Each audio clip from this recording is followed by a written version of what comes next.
Republican strategist and CBS News contributor Frank Luntz led a focus group discussion yesterday in Pennsylvania, and our cameras were there.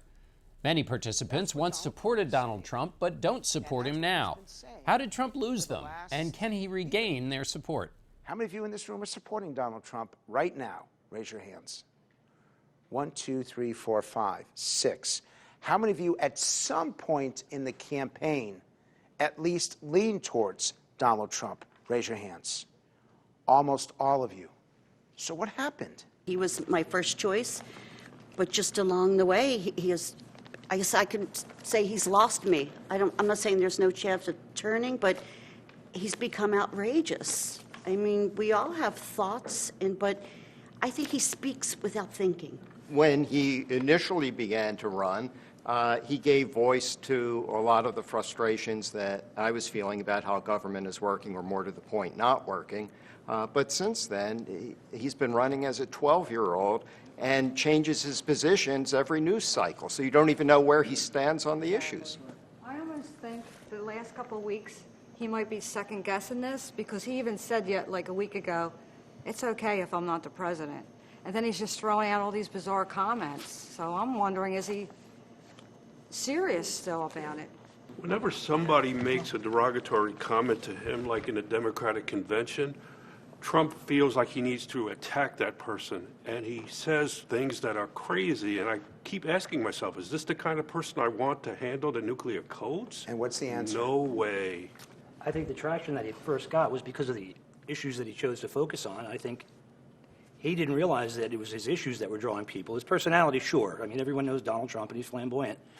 But the more he made it about his personality, the less likely that I'm to vote for him. And it seems like everyone else is going in the same direction here, who started out as Trump but has moved away.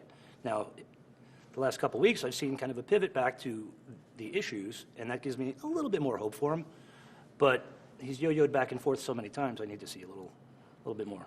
How many of you would still consider voting for him in the fall? Raise your hands if it's a possibility for you. And so more than half of you. So what does he have to do?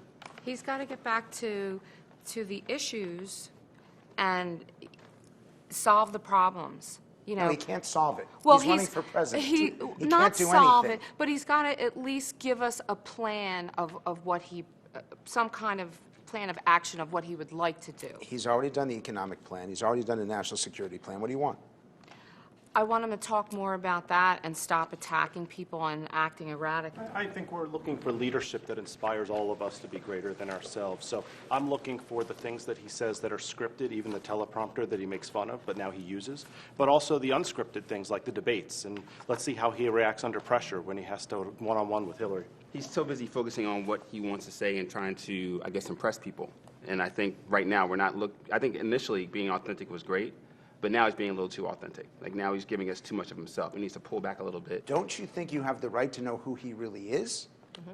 Yes. Yes, you do have the right to know that, but I think no one gives you 100% of themselves, especially at this stage. But don't you want 100%? I want his best foot forward.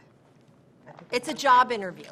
This It is is a not job how interview. you would behave when you're going to a job interview, by throwing tantrums and calling the interviewer names, or the other applicants.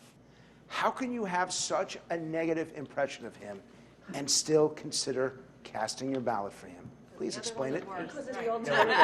Because the other candidate is unfavorable in my estimation, and I don't have another choice, and I don't want to give up my vote, because I think that it would be worse not to vote. We're now to the point where the showmanship is over. We want to see some policy details. We want to see that you have a staff, that you're going to have a cabinet. I think those are important choices, because the president is not by himself. The president is led by a lot of good advisors. I haven't seen any good advisors yet. The party is voting against, or doesn't want him to be nominated. You think the Republicans are against Yeah, him? yes, the Republicans. I mean, his own party is not, totally supporting him And why do you think that is? because of his outrageousness. I think they find it embarrassing. Do you? At times, yes, because it's hard to comprehend. For me, it's hard to understand also, like with all this going on and all the negative feedback, why his team isn't reeling him in or explaining to him the damage that he is doing by the way he's acting.